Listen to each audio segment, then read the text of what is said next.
Queridos amigos, sejam bem-vindos ao canal Videira Espírita. Meu nome é Cristina Brito e este é o programa Gotas do Evangelho. Aqui, diariamente, vemos as mensagens do Espírito Emmanuel, recebidas pela mediunidade de Chico Xavier. Atualmente, estamos vendo as mensagens reunidas aqui no livro Pão Nosso, publicado pela Federação Espírita Brasileira. E hoje nós vamos ver a mensagem de número 18, que tem o título de Provas de Fogo. Provas de fogo. O fogo é um elemento purificador e definitivamente, quando ele é usado no Evangelho, não é? Tem sempre, embora muitas vezes nós verifiquemos que o fogo destrói, não é? Mas ele sempre destrói, e dentro da própria lei de destruição, depois da destruição, ela é só o final de um ciclo, não é? E aí ela promove essa fermentação, esse adubo para o próximo ciclo. Então a destruição ela é aparente, não é? Na natureza nada se cria, nada se perde, tudo se transforma, já dizia Lavoisier. Então, o fogo, ele é esse elemento purificador e um recurso de transformação. Essa transformação sempre será para melhor. Às vezes achamos que a pessoa está piorando, ninguém piora. Dentro da lei de progresso não há retrocesso. Estamos sempre progredindo. Se parece que houve piora, é porque a melhora realmente não se efetivou. Se efetivou apenas na aparência, na superfície. Mas a essência ainda se mostrava aquém do que a aparência revelava. Então, nós passamos, como somos ainda espíritos imperfeitos e habitando um mundo de provas e expiações. Essas provas e expiações, em termos espirituais e morais, é que serão para nós provas de fogo. E quanto mais desafiem as nossas fraquezas, visando, claro, que nos fortaleçamos, mais quente, ou seja, mais difícil, mais desafiadora nos será essa prova, não é? Então, o versículo destacado por Emmanuel está na primeira carta de Paulo aos Coríntios. No capítulo 3, no versículo 13, nos diz Paulo: E o fogo provará qual seja a obra de cada um. E o fogo provará qual seja a obra de cada um. Ou seja, diante dos desafios que nós utilizamos o nosso livre-arbítrio e que aí nós vamos realmente realizar no mundo. Realizamos de acordo com as nossas escolhas, sem dúvida alguma, não é?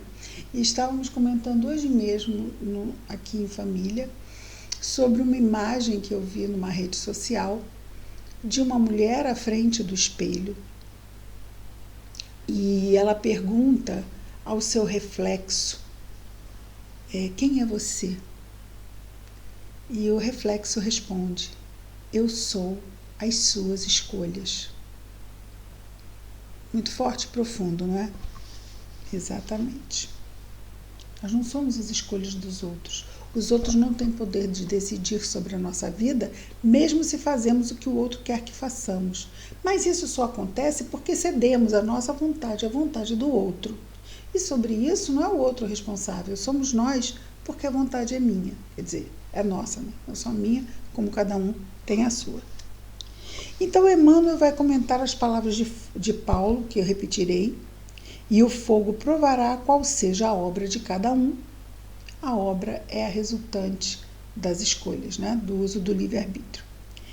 Emmanuel comenta o seguinte: a indústria mecanizada dos tempos modernos muito se refere às provas de fogo, né? Para testar a resistência, né, dos materiais, para positivar a resistência de suas obras.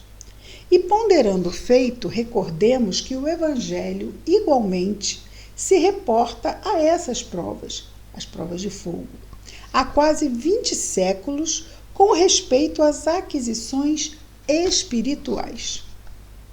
Escrevendo aos Coríntios, Paulo imagina os obreiros humanos construindo sobre um único fundamento, né? Como se toda a construção do homem na terra, efetivamente, claro, construção forte, resistente, positiva. Esse único fundamento, nos diz aqui Emmanuel, é Jesus Cristo.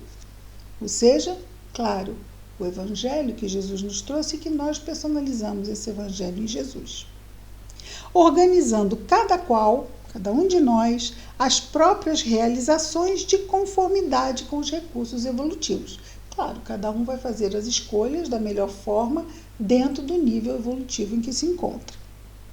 Cada discípulo, entretanto, deve edificar o trabalho que lhe é peculiar, convicto, ou seja, certo, de que os tempos de luta o descobrirão aos olhos de todos, para que se efetue reto juízo acerca da sua qualidade. Ou seja, pode-se falar muito sobre muitas pessoas, ou eu posso falar muito sobre mim mesmo, mas o que realmente, efetivamente, na realidade, fala sobre mim são as minhas escolhas.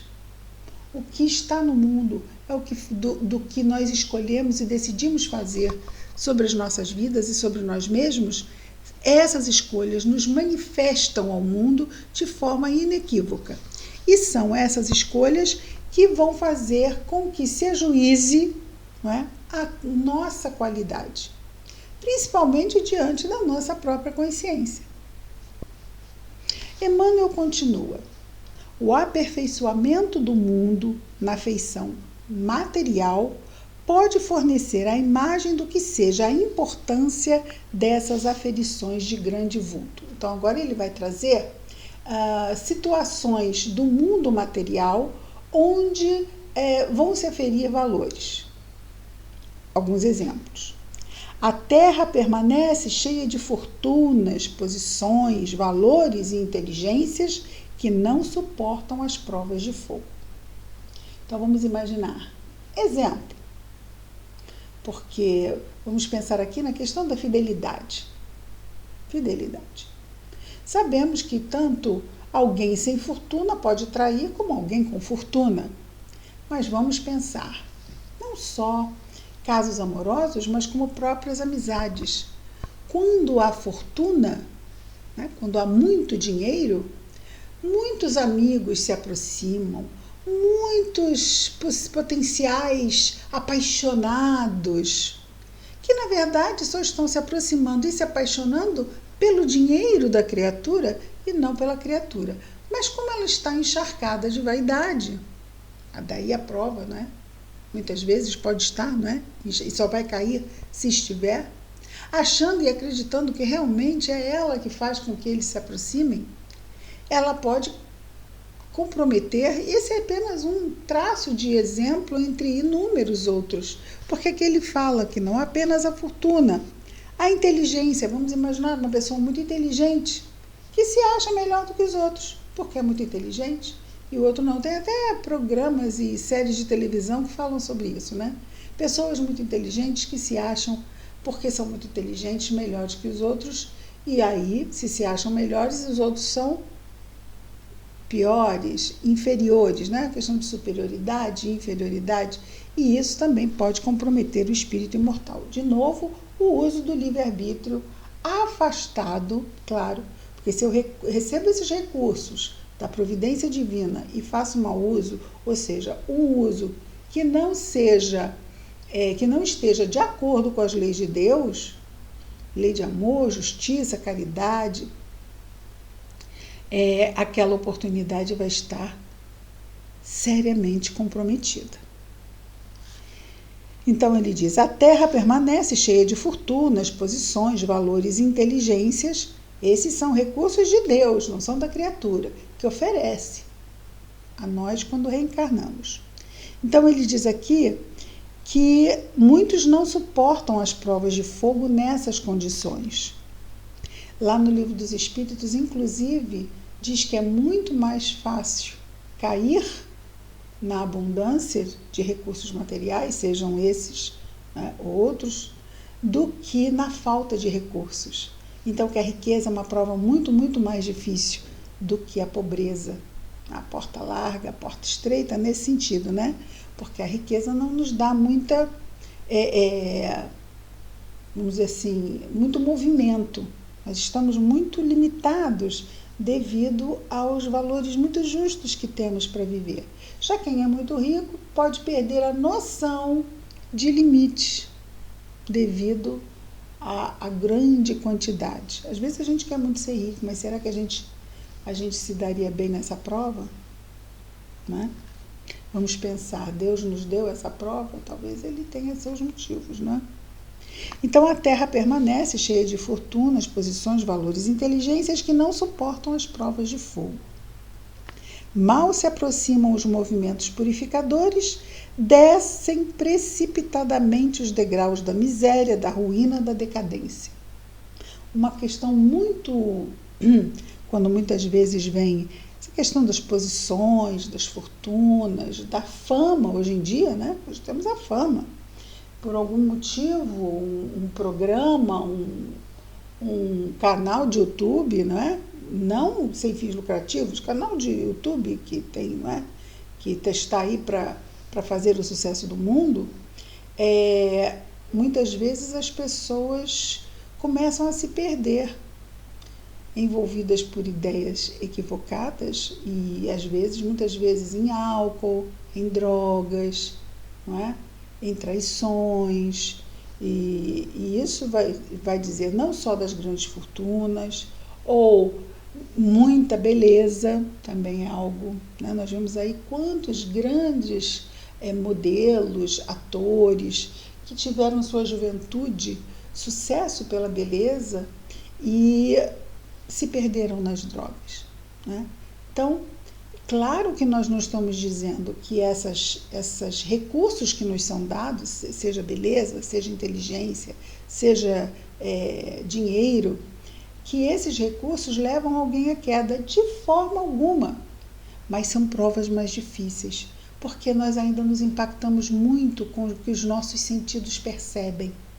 E muitos de nós ainda não estão realmente se esclarecendo, eu não vou dizer esclarecidos ou sendo esclarecidos, porque hoje em dia eu acho que é compromisso nosso, já que a internet está aí, tantos recursos de conhecimento, para nós não sabermos realmente ou buscarmos saber quem somos, o que estamos fazendo aqui. Qual é o objetivo de estarmos aqui? E às vezes os sofrimentos da vida, às vezes as quedas, elas são programadas, porque com a queda a pessoa levanta com uma outra percepção, até das suas reais necessidades. Então, muitas vezes cair é muito importante e muito útil. Para muitos, mas será que é isso comigo? Por que a gente fica tentando trazer exemplos para a nossa vida? O número de exemplos é infinito, porque nós somos bilhões de almas aqui no mundo físico. Então, os exemplos também se constituem numa miríade, ou seja, num sem número de situações que podem acontecer. Esses exemplos são apenas ilustrativos. E ele continua. No serviço do Cristo, também é justo que o aprendiz aguarde, quer dizer, não só nos recursos materiais que chegam, mas nos serviços do Cristo também, ou seja, naqueles serviços que não tem nada a ver com questões, aparentemente, com questões do mundo material, certo? Então, no serviço do Cristo também é justo que o aprendiz aguarde o momento de verificação das próprias possibilidades. Às vezes existem religiosos, né, pessoas cristãs ou não, que diante do trabalho, no caso cristãos, diante do trabalho na seara de Jesus, podem ficar acreditando que o êxito do trabalho se deve a eles e que eles também são, vamos dizer assim, têm o mérito de serem destacados do trabalho que eles realizam. O trabalho que nós realizamos em nome de Jesus não nos pertence. Por isso, não pode ser cobrado. Não vamos esquecer que Chico Xavier recebeu mais de 400 livros do mundo espiritual. Era uma pessoa extremamente pobre, deu todos para obras beneméritas. Não ficou com um único tostão para si. Até o pai dele, não é? Uma vez ele estava contando isso, ele conta isso lá no Pinga Fogo, que eles estavam passando uma dificuldade muito, muito grande. Chico, a jovem ainda, com seus pais e irmãos, e ele estava lançando um livro, e o livro estava indo muito bem. E o pai pergunta se ele não podia fazer um livro para ajudar a família. E ele disse que não, que aquelas obras eram para ajudar os necessitados. E o pai disse assim: mas meu filho, nós estamos necessitados também. Nós também estamos precisando de ajuda. Então por que não pode ser para nos ajudar? Aí ele tentou explicar ao pai, mas o pai teve dificuldade de entender essa situação. Tanto que o pai vendia bilhetes de loteria e disse ao filho que quando ele morresse, que ele não deixasse de comprar os bilhetes de loteria, pelo menos no meio do ano e no final do ano, porque ele ia ajudar o Chico a ganhar na loteria. E o pai dele, claro, já tinha desencarnado ao tempo do Pinga Fogo, e ele é perguntado a ele, não é, se ele fazia isso, se ele comprava os bilhetes de loteria. Ele disse que ele não costumava comprar bilhete de loteria, mas que efetivamente todo meio do ano e todo final do ano ele comprava, porque se desse para ele ser rico, ele também não ia ficar chateado, não é? Então é isso, os recursos que nos vêm só nos vão chegar se Deus assim nos permitir. E voltando à questão do trabalho espiritual, o trabalho espiritual é de Jesus. Então, muitas vezes, quando parece que nós estamos indo muito bem, nós não vamos esquecer que qualquer trabalho que aparentemente se faça sozinho, os bons espíritos estão conosco e estão nos influenciando para que o trabalho seja o melhor possível. Não para exaltar quem está falando a serviço. E eu costumo sempre dizer que nós somos terceirizados para Jesus. O trabalho é dele. Nosso serviço é terceirizado. Não nos pertence. Qualquer coisa a mais que chegue, algo que pareça melhor, tenho certeza, não é nosso. É daqueles que aqui estão ajudando a que o trabalho de Jesus seja o melhor possível, chegue ao maior número de pessoas, possa consolar e esclarecer, porque esse é o trabalho do bem na Terra. Todo ele coordenado no mais alto pelo governador do planeta Terra, que é Jesus. E aí, vamos voltar aqui à questão espiritual. No serviço do Cristo, também é justo que o aprendiz aguarde um momento de verificação das próprias possibilidades. O caráter, o amor, a fé, a paciência, a esperança representam conquistas para a vida eterna. Então, diante de todos os recursos que nos chegam, são esses atributos que nós, usando para as nossas escolhas, vão garantir, não é, que as nossas escolhas sejam realmente positivas para nós, benéficas para nós como espíritos imortais. Então, o caráter, o amor, a fé, a paciência, a esperança representam conquistas para a vida eterna, realizadas pela criatura com o auxílio santo do Mestre, mas todos os discípulos devem contar, embora Jesus ajude, não é? Todos os discípulos devem contar com as experiências necessárias que no instante oportuno lhe provarão as qualidades espirituais. Então, estamos mais, mas eu estou trabalhando para Jesus, então aqui eu não vou ser testado. Vamos sim. E também os nossos valores serão provados nessas situações, certo? Toda vez que nós estamos diante de alguma escolha, uma virtude está a ser convocada. Precisamos parar e refletir qual a melhor escolha naquela exata situação. Provas de fogo. Muito bom, não? Vamos orar a Jesus? Querido Mestre Jesus, obrigado, Senhor, por mais este dia, pela bênção da reencarnação, pela bênção do Teu Evangelho em nossas vidas, pela bênção da doutrina espírita que tanto nos ajuda a entender melhor o Teu Evangelho, Jesus.